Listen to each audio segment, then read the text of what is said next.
suis Caroline Bonmarchand, je suis sortie de Sciences Po Lille en 1994, de la promotion Umberto Eco. J'ai créé ma société de production il y a 12 ans, qui s'appelle Avenue B Productions. Avenue B Productions est une société audiovisuelle qui produit à la fois du documentaire et des films de cinéma. Dans les derniers films, par exemple, qu'on a produits, il y a un film qui est sorti cette année qui s'appelle La Ritournelle, un film de Marc Fitoussi avec Isabelle Huppert et Jean-Pierre Daroussin.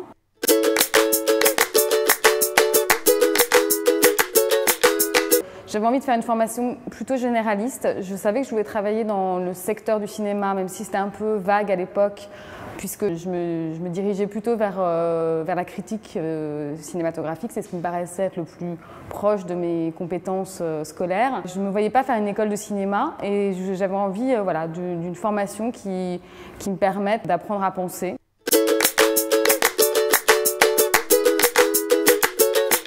J'ai intégré Sciences Po Lille et c'était en effet en 3 ans, et à la suite de ça, j'ai fait un DESS de gestion de projets culturels à Lyon. Je suis vraiment une indépendante dans l'âme, j'ai besoin de liberté. C'est aussi lié à mon départ aux États-Unis. Je suis partie vivre à New York en fait 1 an après la fin de mon DESS.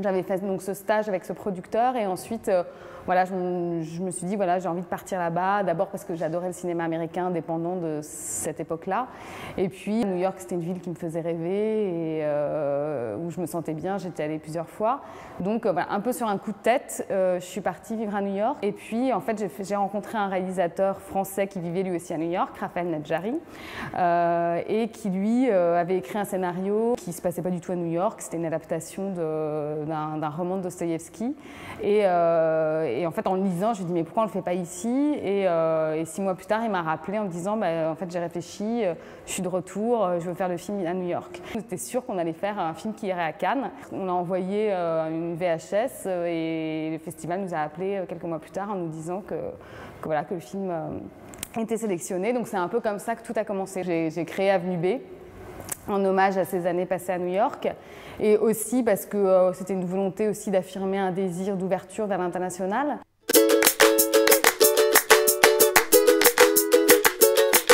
Le développement d'un projet, c'est-à-dire la phase d'écriture, le choix du casting, le choix de l'équipe, puis évidemment le cœur du métier, c'est-à-dire le financement. La dernière étape, c'est évidemment l'accompagnement jusqu'à la sortie du film, donc ce moment fatidique du mercredi 14 h.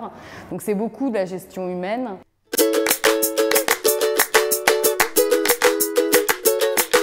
Mes études à Sciences Po Lille me permettent au quotidien d'avoir une capacité d'adaptation, de passer justement un moment sur le travail administratif à un autre moment sur quelque chose de plus artistique, donc une capacité d'adaptation, une ouverture sur le monde.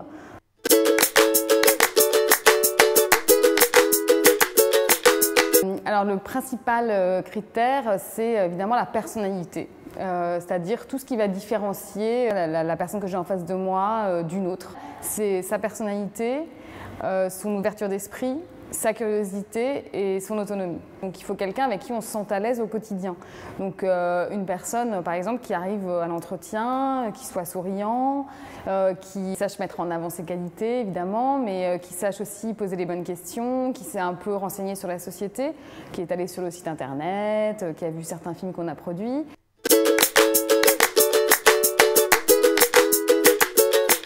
Moi, je leur dirais de multiplier les expériences professionnelles, les petits boulots, l'implication dans la vie associative. Ça nous permet aussi d'être peut-être moins inhibés par rapport à la vie professionnelle.